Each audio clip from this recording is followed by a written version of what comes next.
கலைஞர் நூற்றாண்டு விழாவை முன்னிட்டு பல ப்ரோக்ராம்கள் நிகழ்வுகள் நம்ம நடத்தி கொண்டு தான் இருக்கிறோம். இப்போ சமீபத்தில் கூட பார்த்திங்கன்னா நிறைய தமிழர் பாரம்பரிய விளையாட்டுகள் தொடர்பாக பல விளையாட்டுகள் நடத்தப்பட்டது.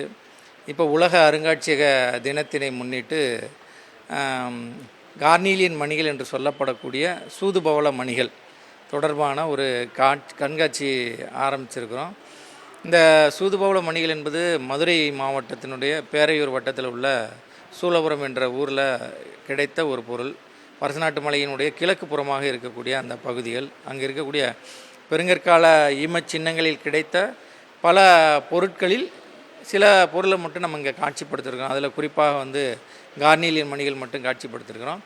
தமிழ்நாட்டில் நடைபெற்ற பெரும்பான்மையான அகழாய்வுகளில் ஈமக்குழிகளில் அதிகமான கார்னீலியன் மணிகள் நமக்கு கிடைச்சிருக்குது. தமிழ்நாட்டில் அதிகமாக கிடைச்ச இடம்னா பொருந்தல் என்ற இடத்துல நடைபெற்ற அகழாய்வுகளில் தான் நமக்கு அதிகப்படியான கார்னீலியன் மணிகள் கிடைச்சிருக்குது. பேராசிரியர் ராஜன் ஐயா அவர்கள் தான் அந்த அகழாய்வை தொடங்கி வைத்தவர், அகழாய்வை மேற்கொண்டவர்.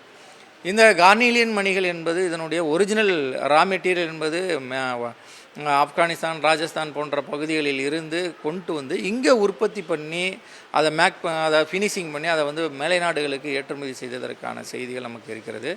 பொதுவாக அந்த யவனர் என்று சொல்லப்படக்கூடிய கிரேக்க ரோமானியர்களை பற்றின வாணிப செய்திகளை சங்க இலக்கிய புலவர் எருக்காட்டூர் தாயங்கண்ணனார் பொன்னோடு கரியோடு பெயர்ந்து யவனர் தந்த வினைமான் நன்கலம் அப்படின்னு சொல்லிட்டு சொல்லும்பொழுது இந்த பகுதிகளில் வாணிபம் நிகழ்ந்ததற்கான பதிவினை அவர் பதிவு செய்திருக்கிறார். அதன் தொடர்ச்சியாகவே தமிழ்நாட்டினுடைய பெரும்பான்மையான அகழாய்வில் நமக்கு இந்த சூதுபவள மணிகள் கிடைச்சிருக்கிறது.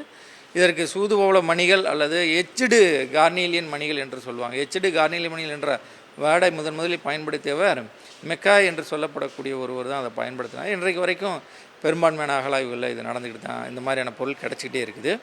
இந்த கண்காட்சியானது இன்னும் இந்த மாதத்தினுடைய 31ஆம் தேதி வரையிலும் இது காட்சியில் இருக்கும். அடுத்தடுத்து வெவ்வேறு காட்சிகள் காட்சிப்படுத்துவதற்கான வாய்ப்பாக அமையும். ஏற்கனவே ஒரு விலை நிர்ணயம் பண்ணியிருக்கீங்க. வார விடுமுறை நாட்கள்னு இது இருக்கா? ஏன்னா இது கோடை விடுமுறை, அதிகமான சுற்றுலா பயணிகளும் பள்ளி மாணவ மாணவிகளும் வரக்கூடிய தருணத்தில் அதற்கான ஏற்பாடு எதுவும் பண்ணியிருக்கீங்களா? விலை என்பது பெருசாலாம் கிடையாது. பெரியவர்களுக்கு 5 ரூபா, சிறியவர்களுக்கு 3 ரூபா, வெளிநாட்டவருக்கு 100 ரூபா. வார விடுமுறையாக வெள்ளிக்கிழமை மட்டும்தான். அதுபோக 2ஆம் சனிக்கிழமை என்பது விடுமுறை. அது இந்த எக்ஸிபிஷன் நடக்கக்கூடிய காலகட்டத்தில் அந்த 2ஆம் விடுமுறை வருவதற்கான வாய்ப்பு. ஆனால் ஏறக்குறைய பார்த்திங்கன்னா 31ஆம் தேதியோட அந்த கண்காட்சி நிறைவுறும். அதனால் வெள்ளிக்கிழமை மட்டும் விடுமுறை. குறிப்பாக இந்த கண்காட்சிக்கு இந்த கோடை விடுமுறை காலங்களில் எந்த பகுதியிலிருந்து அதிகமாக மாணவர்கள் சுற்றுலா பயணிகள் இப்போ வர்றாங்க? நேரடியாக இப்போ சமீபத்தில் நடந்த தமிழர் பாரம்பரிய விளையாட்டுகளின் மூலமாக பார்த்திங்கன்னா மதுரையில் இருக்கக்கூடியவங்க தான் நிறையா வந்திருக்கிறாங்க. இருந்தாலும் கேரளா, நார்தன் தமிழ்நாட்டில் இருந்து பார்வையாளர்கள் நிறையா இங்கே உள்ளுக்குள்ளே வந்திருக்கிறாங்க. கிடைத்திருக்கக்கூடிய இந்த சூதுபவள மணிகள்லாம் ஒரு கோர்வையாக வச்சுருக்கீங்க. இதேமாதிரி கோர்வையாக தான் கிடைச்சதா இல்லை காட்சிப்படுத்துறதுக்காக இது காட்சிப்படுத்துறதுக்காக கோர்வையாக ஆக்கப்பட்டது. எல்லாம் பார்த்திங்கன்னா உடைந்த நிலையிலையும் தனித்தனியாக தான் கிடைச்சது. மதுரையில் இருக்கக்கூடிய லேட்டோ மகளிர் கல்லூரி மாணவிகளும் ப்ளஸ் ஃபாட்டிமா மகளிர் கல்லூரி மாணவிகள், எஸ்எஃப்ஆர் கல்லூரி மகளிர் இந்த இப்போ கல்வி இடைப்பயிற்சிக்காக வரும்பொழுது அவங்களுக்கு முறைப்படி பயிற்சி கொடுத்து அந்த பயிற்சியின் முடிவில் இந்த மணிகளையும் சுத்தப்படுத்தி அதை மாலைகளாக மாற்றக்கூடிய பணிகளை அவங்கள வச்சு தான் செஞ்சோம். அவங்க செஞ்சதுக்கு பின்னாடி தான் இன்றைக்கி அதை காட்சியில் நமக்கு வச்சுருக்கிறோம். ஆமாம், மதுரையுடைய முக்கிய நிகழ்வு. செய்திகளை உடனுக்குடனும் துல்லியமாகவும் தெரிந்து கொள்ள சப்ஸ்கிரைப் பண்ணுங்கள்.